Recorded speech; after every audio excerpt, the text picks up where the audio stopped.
Bapak Ibu Saudara terkasih, selamat berjumpa kembali dalam Renungan Pagi Mendoan.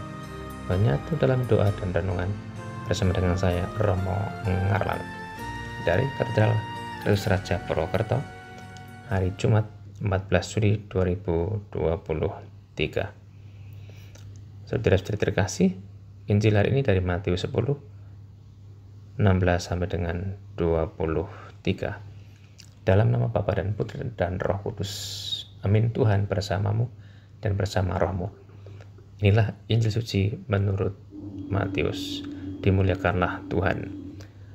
Pada suatu hari, Yesus bersabda kepada ke-12 muridnya, "Lihat, aku mengutus kalian seperti domba ke tengah-tengah serigala. Sebab itu hendaklah kalian cerdik seperti ular dan tulus seperti merpati. Tetapi waspadalah terhadap semua orang, sebab ada yang akan menyerahkan kalian kepada majelis agama, dan mereka akan menyesah kalian di rumah ibadatnya.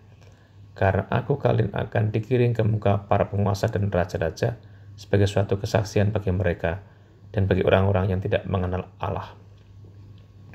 Apabila mereka menyerahkan kalian, janganlah kalian khawatir akan bagaimana dan akan apa yang harus kalian katakan, karena semuanya itu akan dikaruniakan kepadamu pada saat itu juga. Karena bukan kalian yang akan berbicara, melainkan Roh Bapamu. Dialah yang akan berbicara dalam dirimu. Orang akan menyerahkan saudaranya untuk dibunuh. Demikian pula seorang ayah terhadap anaknya. Anak-anak akan memberontak terhadap orang tuanya dan akan membunuh mereka. Dan kalian akan dibenci semua orang oleh karena namaku. Tetapi barang siapa bertahan sampai kesudahannya akan selamat.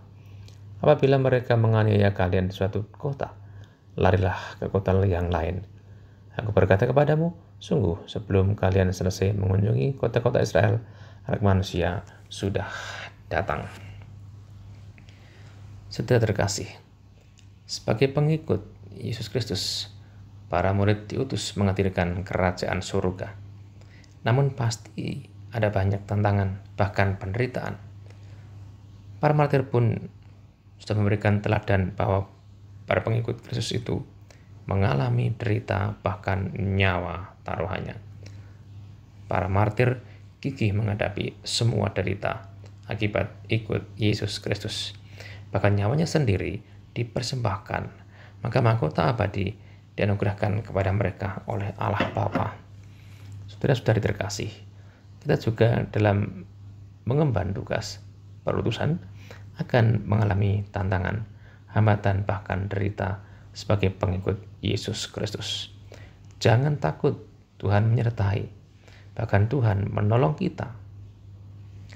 Siapa yang bertahan dan setia sampai akhir akan selamat. Maka berjuanglah sampai akhir sebagaimana 12 Rasul Tuhan. Yang 10 itu meninggal sebagai martir. Hanya Yohanes yang meninggal karena usia, plus Yudas karena dirinya sendiri.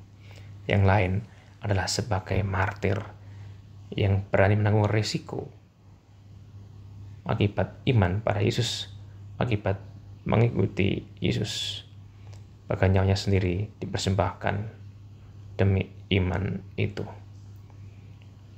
Tuhan memberkati. Allah yang penuh kasih, ajari kami untuk tetap setia sampai akhir. Tidak pernah takut ketika menghadapi risiko, akibat kami adalah murid-murid Tuhan yang diutus menghadirkan kerajaan surga. Kuatkanlah kami ya Tuhan, dan berkatilah kami agar hari ini kami dapat melaksanakan pekerjaan kami selaras dengan kehendak-Mu sendiri, demi Kristus Tuhan dan pengantara kami. Amin. Tuhan bersamamu dan bersama rohmu. Semoga Allah yang Maha Kuasa memberkati saudara sekalian dan pekerjaan hari ini dalam nama Bapa dan Putra dan Roh Kudus. Amin. Saudara terkasih, selamat beraktivitas. Tuhan memberkati. Berkah dalam salam mendoan.